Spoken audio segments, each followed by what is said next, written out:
Daniel era um jovem hebreu de uma família nobre em Jerusalém.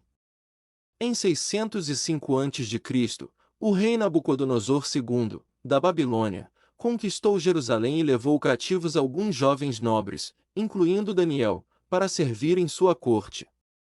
Durante o cativeiro, Daniel e seus amigos, Ananias, Misael e Azarias, se destacaram por sua sabedoria e integridade. Daniel foi treinado na corte babilônica e se tornou um conselheiro sábio e respeitado. Ele interpretou sonhos e teve visões proféticas, incluindo a visão da estátua de ouro, prata, bronze, ferro e barro, que simbolizava os impérios que surgiriam na história. Daniel foi colocado em posições de grande influência nos governos babilônico e persa, servindo como governador e conselheiro de reis, incluindo Nabucodonosor, Belsazar e Dário. Uma das histórias mais conhecidas envolvendo Daniel é a dos leões. Quando Dário, o rei persa, emitiu um decreto proibindo a oração a qualquer pessoa ou Deus, exceto a ele próprio, Daniel continuou a orar a Deus. Como consequência, foi lançado na cova dos leões. No entanto, Deus o protegeu, e os leões não o feriram. Dário ficou impressionado com a fé de Daniel e o libertou da cova.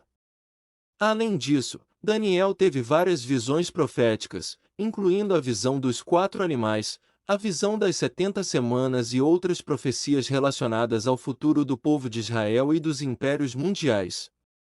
A história de Daniel termina com ele vivendo até uma idade avançada na corte persa, continuando a servir fielmente a Deus e aconselhar os reis. Ele é lembrado como um exemplo de fé, coragem e fidelidade mesmo em meio à adversidade. Daniel 6. Pareceu bem a Dário constituir sobre o reino 120 sátrapas, que estivessem por todo o reino, e sobre eles 3 presidentes, dos quais Daniel era um, a fim de que estes sátrapas lhes dessem conta, e que o rei não sofresse dano. Então o mesmo Daniel sobrepujava a estes presidentes e aos sátrapas, porque nele havia um espírito excelente, e o rei pensava constituí-lo sobre todo o reino. Nisso os presidentes e os sátrapas procuravam achar ocasião contra Daniel a respeito do reino, mas não podiam achar ocasião ou falta alguma, porque ele era fiel, e não se achava nele nenhum erro nem falta. Pelo que estes homens disseram, nunca acharemos ocasião alguma contra este Daniel, a menos que a procuremos no que diz respeito à lei do seu Deus. Então os presidentes e os sátrapas foram juntos ao rei, e disseram-lhe assim: Ó rei Dário, vive para sempre. Todos os presidentes do reino, os prefeitos e os sátrapas, os conselheiros e os governadores, concordaram em que o rei devia baixar um decreto e publicar o respectivo interdito, que qualquer que, por espaço de 30 dias, fizer uma petição a qualquer deus, ou a qualquer homem, exceto a ti, ó rei, seja lançado na cova dos leões.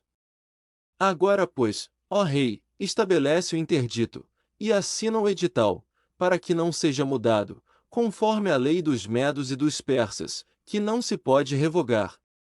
Em virtude disto o rei Dário assinou o edital e o interdito. Quando Daniel soube que o edital estava assinado, entrou em sua casa, no seu quarto em cima, onde estavam abertas as janelas que davam para o lado de Jerusalém, e 3 vezes no dia se punha de joelhos e orava, e dava graças diante do seu Deus, como também antes costumava fazer. Então aqueles homens foram juntos, e acharam a Daniel orando e suplicando diante do seu Deus. Depois se foram à presença do rei e lhe perguntaram no tocante ao interdito real: Porventura não assinaste um interdito pelo qual todo homem que fizesse uma petição a qualquer deus, ou a qualquer homem por espaço de 30 dias, exceto a ti, ó rei, fosse lançado na cova dos leões? Respondeu o rei, e disse: Esta palavra é certa, conforme a lei dos medos e dos persas, que não se pode revogar. Então responderam ao rei, dizendo-lhe esse Daniel, que é dos exilados de Judá, e não tem feito caso de ti, ó rei, nem do interdito que assinaste, antes 3 vezes por dia faz a sua oração. Ouvindo então o rei a notícia, ficou muito penalizado, e a favor de Daniel propôs dentro do seu coração livrá-lo, e até o pôr do sol trabalhou para o salvar. Nisso aqueles homens foram juntos ao rei, e lhe disseram: Sabe, ó rei, que a lei dos medos e persas que nenhum interdito ou decreto que o rei estabelecer, se pode mudar. Então o rei deu ordem, e trouxeram Daniel, e o lançaram na cova dos leões.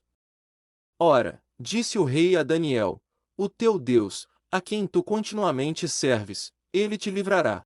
E uma pedra foi trazida e posta sobre a boca da cova, e o rei a selou com o seu anel e com o anel dos seus grandes, para que no tocante a Daniel nada se mudasse. Depois o rei se dirigiu para o seu palácio, e passou a noite em jejum, e não foram trazidos à sua presença instrumentos de música, e fugiu dele o sono. Então o rei se levantou ao romper do dia, e foi com pressa à cova dos leões. E, chegando-se à cova, chamou por Daniel com voz triste, e disse o rei a Daniel: Ó Daniel, servo do Deus vivo, dar-se-ia o caso que o teu Deus, a quem tu continuamente serves, tenha podido livrar-te dos leões? Então Daniel falou ao rei: Ó rei, vive para sempre. O meu Deus enviou o seu anjo, e fechou a boca dos leões, e eles não me fizeram mal algum, porque foi achada em mim inocência diante dele, e também diante de ti, ó rei, não tenho cometido delito algum. Então o rei muito se alegrou, e mandou tirar a Daniel da cova. Assim foi tirado Daniel da cova, e não se achou nele lesão alguma, porque ele havia confiado em seu Deus. E o rei deu ordem, e foram trazidos aqueles homens que tinham acusado Daniel, e foram lançados na cova dos leões, eles, seus filhos e suas mulheres, e ainda não tinham chegado ao fundo da cova quando os leões se apoderaram deles, e lhes esmigalharam todos os ossos. Então o rei Dário escreveu a todos os povos, nações e línguas que moram em toda a terra: paz vos seja multiplicada. Com isto faço um decreto, pelo qual em todo o domínio do meu reino os homens tremam e temam perante o Deus de Daniel, porque ele é o Deus vivo, e permanece para sempre, e o seu reino nunca será destruído, o seu domínio durará até o fim. Ele livra e salva, e opera sinais e maravilhas no céu e na terra. Foi ele quem livrou Daniel do poder dos leões. Este Daniel, pois, prosperou no reinado de Dário, e no reinado de Ciro, o persa.